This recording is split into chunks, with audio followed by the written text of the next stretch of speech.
இன்றே டவுன்லோட் செய்து உங்கள் ஃபேவரட் ஷோக்களை என்ஜாய் பண்ணுங்க. அப்பா, உங்களுக்கு 60 வயசு முடிஞ்சு 61வது வயசு பிறந்துருச்சு. உங்களுக்கும் அம்மாவுக்கும் ஷஷ்டி அப்த பூஜை நடத்தணும்பா. அதெல்லாம் அவசியமாமா? அப்பா, அது எங்களோட ஆசைப்பா. நீங்க 2 பேரும் இத்தனை வருஷம் வாழ்ந்த வாழ்க்கைக்கு நாங்க பண்ற மரியாதைப்பா. எனக்கு இதுல எல்லாம் பெருசா விருப்பம் இல்லம்மா. உங்க அம்மாவுக்கு விருப்பம்னா அதுக்கு நான் தடையா இருக்க மாட்டேன். எனக்கும் விருப்பம் இல்ல.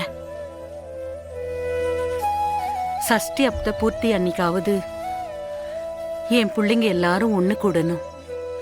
அது நடக்குமா?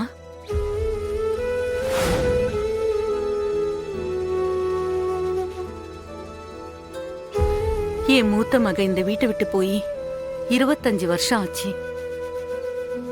என் மூத்த மகன் இறந்தப்ப கூட அவ இங்க வரல.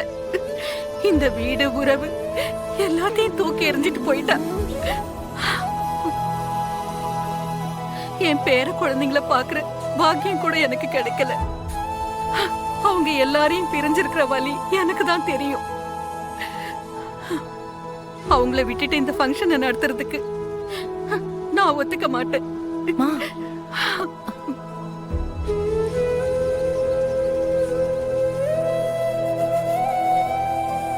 உன் அம்மாவுக்கு இஷ்டம் இல்லைன்னா நான் சொல்றதுக்கு எதுவும் இல்லை. அதோட அம்பிகா வீட்டுல இருக்கா, அதையும் மறந்துடாதீங்க.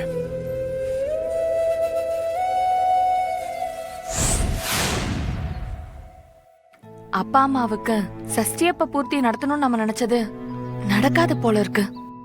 கண்டிப்பா நடக்கும். அப்பா அந்த அம்பிகாவுக்கு சப்போர்ட் பண்ணி பேசுறத என்னால சகிச்சுக்கவே முடியல. அக்கா, கொஞ்சம் மெதுவா பேசுக்கா. அம்பிகா அவனுக்கு காதல விழுந்துற போது. விழுந்துட்டு போகட்டும். அவளை பார்த்து எனக்கு என்ன பயம்?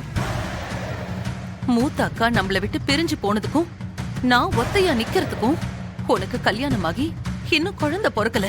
இது எல்லாத்துக்கும் காரணம் அவதான். நம்ம அண்ணன் மட்டும் அவளை கல்யாணம் பண்ணாம இருந்திருந்தா இந்த வீடு எவ்வளவு சந்தோஷமா இருந்திருக்கும். எல்லாரோட வாழ்க்கையும் அந்த அம்பிகாவால நாசமா போச்சு. அப்பாவோட ஃப்ரெண்டோட மகதான் அண்ணனை கல்யாணம் பண்ணி இந்த வீட்டுக்கு மருமகள வரதா இருந்துச்சு. நிச்சயம் பண்ணி முகூர்த்த தேதியும் முடிவு பண்ணியாச்சு. கல்யாணத்துக்கு 4 நாளைக்கு முன்னாடி நம்ம அண்ணன் இந்த பஞ்ச பரதேசி அம்பிகாவை கைய புடிச்சு கூட்டிட்டு வந்து இவதான் தன்னோட மனைவின்னு சொல்லிட்டான். அடுத்த வேலை சோத்துக்கு கூட வழி இல்லாதவள நம்ம அப்பாவும் ஏத்துக்கிட்டாரு. அது பிடிக்காம தான் அக்கா மாமாவோட வீட்டை விட்டே போயிட்டா. அவ போன கொஞ்ச நாள்லயே நம்ம அண்ணனும் இறந்துட்டாரு. அவளோட ராசி அப்படி. ஆனா அண்ணன் செத்தும் கூட பட்டு புடவை தாலி பொட்டுன்னு வச்சுக்கிட்டு கோயில் குளம்னு இவ போறத பாக்குறவங்க எல்லாம் எனக்கு போன் பண்ணி கேக்குறாங்க, புருஷன் செத்தும் கூட இன்னும் தாலிய கழட்டலையான்னு. எனக்கு எவ்வளவு அசிங்கமா இருக்கு தெரியுமா?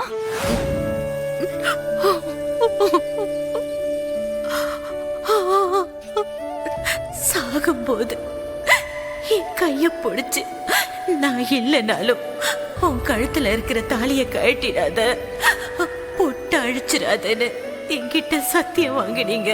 ஆனா உங்க தங்கச்சிங்க புரிஞ்சுக்காம எப்படி பேசுறாங்கப்பா.